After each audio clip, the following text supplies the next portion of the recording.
Blessed Sunday to all. Let's continue our series under our general theme, Practical Christian Living.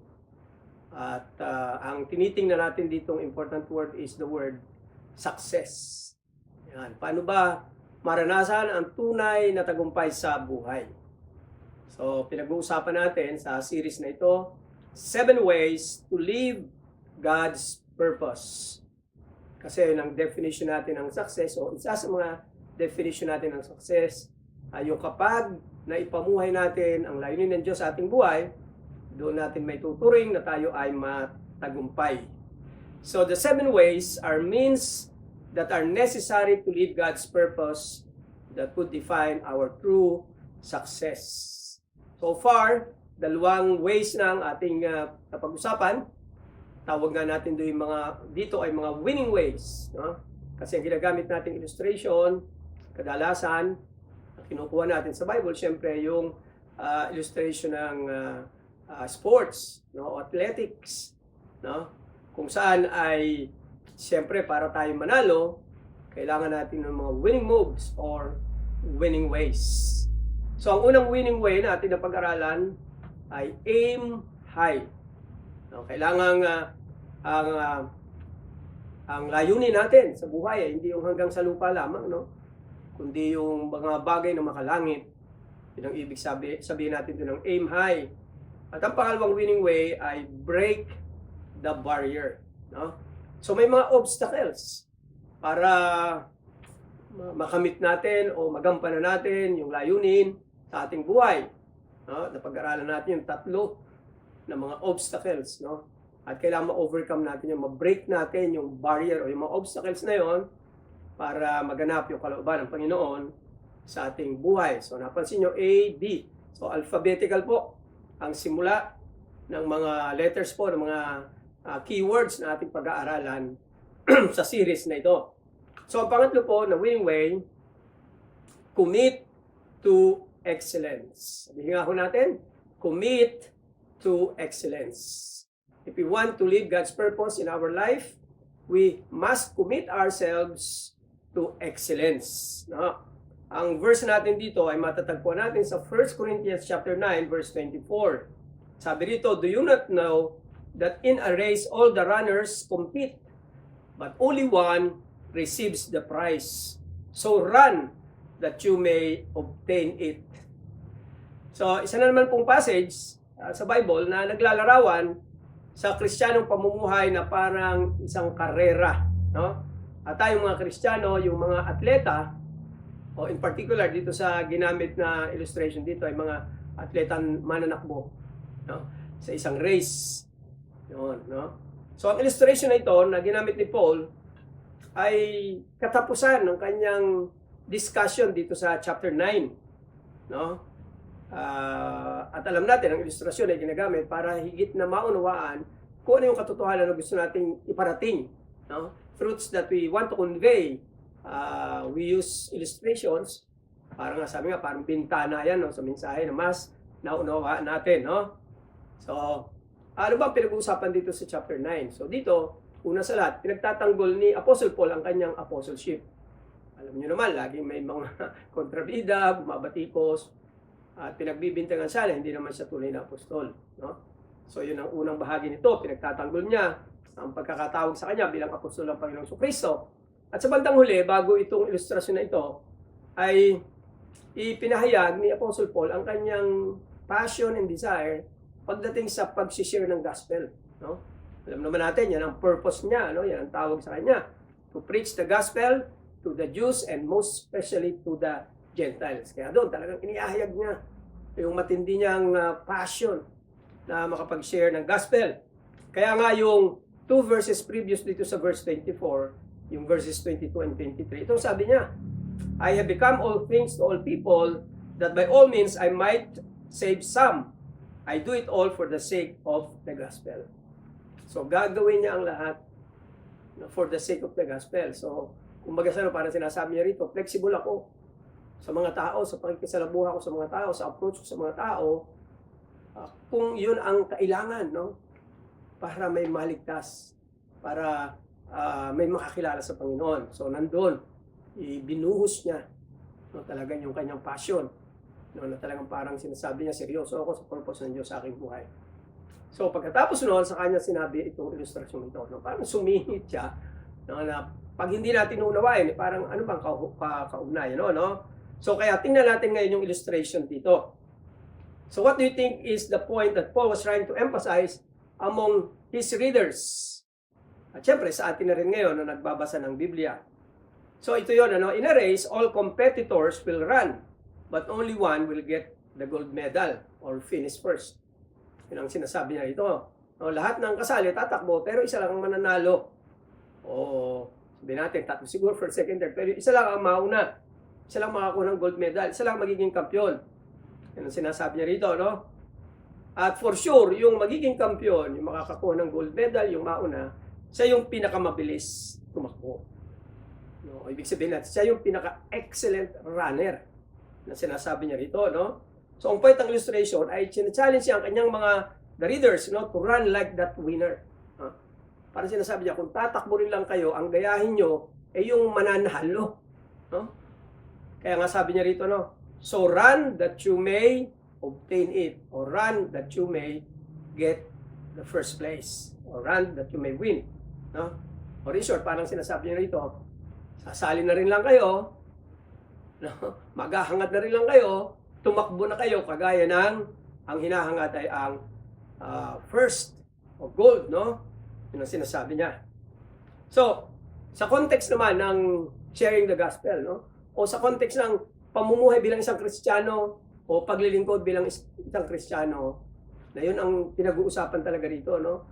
Ang sinasabi niya, no? Kayo rin naman ay Kristiyano, mabubuhay kayong Kristiyano, maglilingkod din naman kayo sa Panginoon. Anong sinasabi niya rito? Do it with excellence. Do your best. No? Huwag yung basta na lang. Maglilingkod ka pero basta na lang. No, hindi ganoon, sabi niya. Sa ating pamumuhay, sa ating paglilingkod, sabi niya, dapat ganito. Kung paano tatakbo ang isang magcha-champion, ganun din. Ang dapat maging pamumuhay natin at paglilingkod natin, no? Na mga champion, no? Ang description is the word excellence. So Christians must live and serve excellently. Kailangan yun. Kung nais natin ang purpose ni God sa ating buhay ay magampanan natin. So excellence simply means giving your best and doing your best. Yun lang naman yun. Binibigay mo ang pinakamahusay at ginagawa mo ang pinakamahusay. Naalala nyo si Abel at si Cain, naghandog sila pareho sa Panginoon, no? Si Cain naghandog ng mga galing sa kanyang lupa, mga prutas, no? Samantalang si Abel naghandog galing sa kanyang mga alagang hayop. At tinanggap ang handog ni Abel, pero hindi tinanggap ang handog ni Cain. So sabi ng iba, kasi dapat daw hayop na pinatay, may dugo, no? Dahil yun ang simbolo raw ng kamatayan ng ating Panginoon Kristo. Pero kung babasahin natin yon sa Genesis, wala namang sinasabing gano'n. Pero mayroon dong binanggit na katangian ng kanilang mga inihandog, no? Ni Abel at ni Cain, no? Ang sabi sa handog ni Abel, Abel gave the firstborn of his flock and their fat portion, while Cain just brought an offering of fruit from his ground. So pag sinabing firstborn of his flock, ibig sabihin talagang by faith ito, no? Kasi hindi niya alam, baka mamaya binigay niya yung panganay o yung una, pagkatapos wala na sumunod, no? So may faith na kasama doon. At hindi lang yon, no? Sabi niya, at binigay niya rin yung fat portion, na ibig sabihin binigay niya yung best, pinili niya yung talagang matabang hayop na ihahandog niya sa Panginoon. Samantalang si Cain o si Cain, basta lang, masabi lang, no? Kaya dito makikita natin, no, na ang nais ng Diyos, ibigay natin yung best natin. Huwag lang yung basta tayo mamuhay, huwag lang yung basta tayo makapaglingkod, no? So Paul was challenging the readers to fulfill their purpose like him with excellence or with their best. Yun ang challenge sa atin dito, no? Kapatid, kumusta ang quality ng iyong spiritual life? No? Diba, minsan tinatanong tayo, kumusta ka? Okay naman, okay lang, di ba? Ganun, no? Kasi hindi yung okay na okay. No? Yun, no? So, kumusta ang kalidad ng iyong Christian service? Kumusta ang paglilingkod mo sa Panginoon? Are you doing your best? Mahusay ba? Kung sa kape, matapang ba ito? O malabnaw? Matabang, sabi nga, no? Are we giving our best? Or just doing it like the rest? When we say doing it just like the rest, yun, ordinaryo lang. No? Makapaglingkod lang at masabi lang namumuhay bilang isang Kristiyano. As followers of Jesus, there is a certain quality of life that we should live. And that is an excellent life. Beloved, what defines us is not our race, kung anong lahi natin, who our parents, or our social standing, or even our IQ. What defines us is what is in us. We have the Holy Spirit. We were granted with all spiritual blessings. And we have the Word of God as our guide. Now with this, we can be the best version of ourselves. We must be committed to a life of excellence. So sinasabi ko lang dito, hindi imposible ito. Na kahit tayo tao lang, anuman ating lahi, katatayoon sa buhay, dahil sa kung anong meron tayo, ay kaya nating mamuhay with our best. In a race, the one who runs the most excellent way wins the race. Tama, di ba? So, beloved, if we want to live the purpose of God in our life, we need to live our Christian life excellently. Amen ba? So, in connection to sa ating first two ways, no, yung aiming high and breaking the barrier, mahirap gawin yun kung hindi natin ibibigay ang ating best. Kaya magkakaugnay itong tatlo na ito. Now, the problem with many Christians and even with people in general, their expectation does not match their efforts. No, their expectation does not match their efforts. Gusto nila ng best result, pero hindi naman nila ginagawa ang best. Parang mga estudyante na gustong mataas ang grades, pero hindi naman masipag mag-aral. Sabi nga ng iba, sinuswerte. Sabi din, may nagsabi din na ito, it's not only in the dictionary that success comes before work. The Bible teaches that you reap what you sow. Excellence begets excellence. Kung naghahangad tayo ng mahusay, husayan din natin. Lalo na kung ito ay para sa Panginoon. Sabi ni Vince Lombardi, one of the greatest American football coaches, sabi niya ito, the quality of a person's life is proportional to his commitment to excellence, regardless of his chosen endeavor. Ulitin ko, the quality of a person's life is proportional to his commitment to excellence. Siyempre, ang isang taong ginagawa yung pinakamahusay, siyempre, mahusay din ang kanyang pamumuhay. At ang resulta ng ginagawa niya, siyempre, mahusay din. The reason why many people live average, ordinaryo, common, because they set goals but not standard. They set goals but not standard. So, nagseset sila ng goal pero wala silang standard eh. Kaya, kapos. So, excellence must be our standard. Yun, our signature in everything we do. Di ba, signature, doon tayo nakikilala. Dapat sa buhay at sa paglilingkod, makilala tayo ng signature natin. Yung ating best, yung excellent. Parang pag sinabi, si mahusay yan. Hindi yan basta-basta gagawa. Tsaka na mahusay yan. Yun ang ating signature. To be excellent is not a world standard. Hindi yung makamundong pamantayan. It is God's standard for His children sa atin. Sabi nga sa Ecclesiastes 9:10, whatever your hand finds to do, do it with all your might. Ano mang masumpuan ng kamay mong gawin mo ng pinaka-mahusay. At yun dapat ang commitment natin bilang mga anak ng Panginoon. Si Leonardo da Vinci, isang sikat na pintor.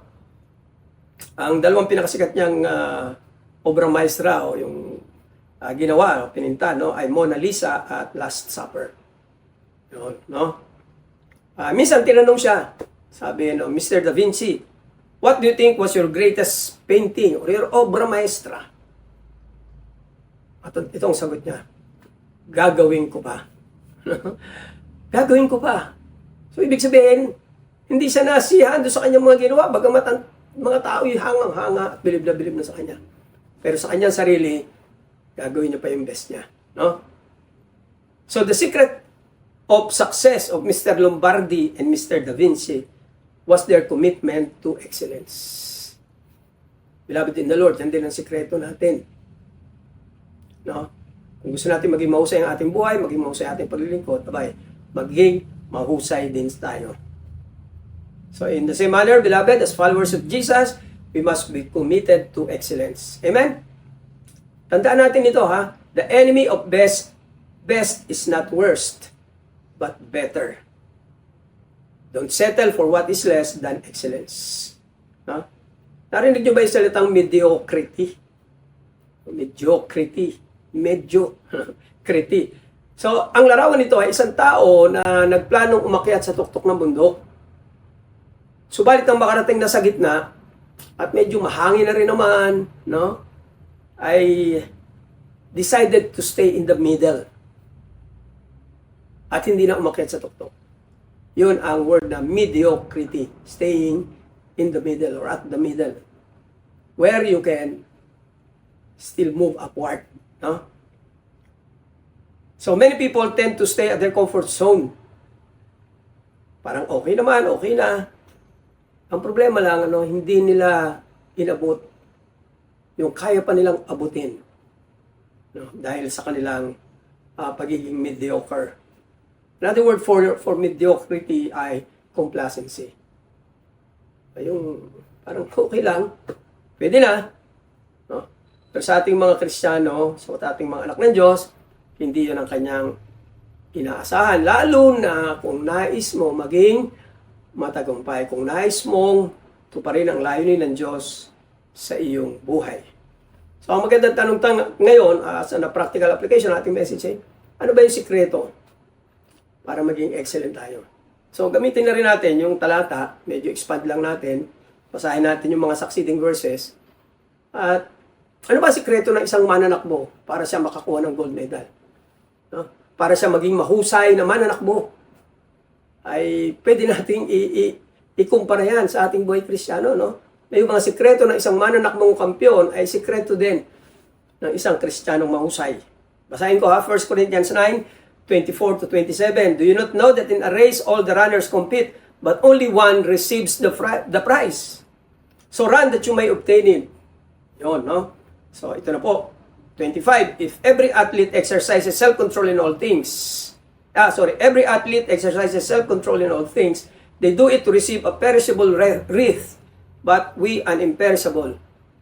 No, parang nag-compare pa siya. So kung itong mga mananakbong ito, ang kanilang makukuha lang naman ay perishable wreath. Parang dahon lang nilalagay sa ulo. No? Pero tayo, sabi niya, tayo bilang mga mananampalataya, imperishable, hindi nasisira. Eternal crown, eternal reward ang makukuha nyo. No? Kaya sabi sa verse 26, I do not run aimlessly, I do not box as one beating the air. So another illustration ng sports ginamit niya rito. Isang boksingero naman. No? Siyempre, mapapagod ka, suntok na suntok ka, wala ka naman tinatamaan, di ba? And verse 27, but I discipline my body and keep it under control, lest after preaching to others, I myself should be disqualified. So may dalawang susi rito, no? Para maging excellent tayo. Una ay self-control. Self-control. 1 Corinthians 9:25, and everyone who competes in the game exercises self-control in all things. No? Pagtitimpi. No? Sa lahat ng bagay. So the athlete who competes to win must observe a strict regimen. Kayong magiging kampiyon, hindi lang dun yung sa takbuhan yung kanyang preparation. Paano niya inihanda ang kanyang sarili? No? Meron siyang mga regimen, meron siyang mga ritual na dapat isagawa. At dapat niyang sundin nyo, no? Ano yun? Meron siyang diet, meron siyang exercise, siyempre pahinga, rest, and training.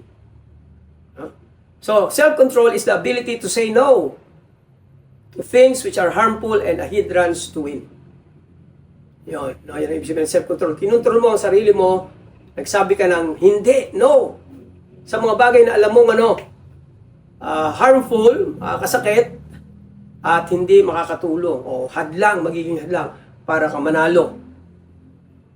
Siyempre, kung ikaw talaga gusto mong manalo, magpupuyat ka ba? Kung gusto mo bang manalo, kakain ka ng kakain. Di ba?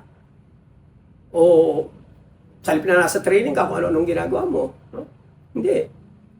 You have to say no to things that are harmful and a hindrance to win. Ganon din tayo sa ating buhay pananampalataya. May mga bagay na dapat tayong tanggihan para yung purpose ng Diyos ay maipamuhay natin. No?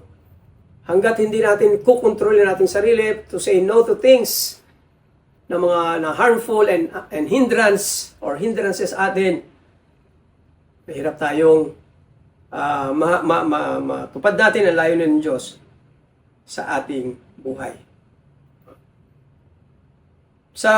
Meron tayong example, no, sa Old Testament, Genesis 25:29-33.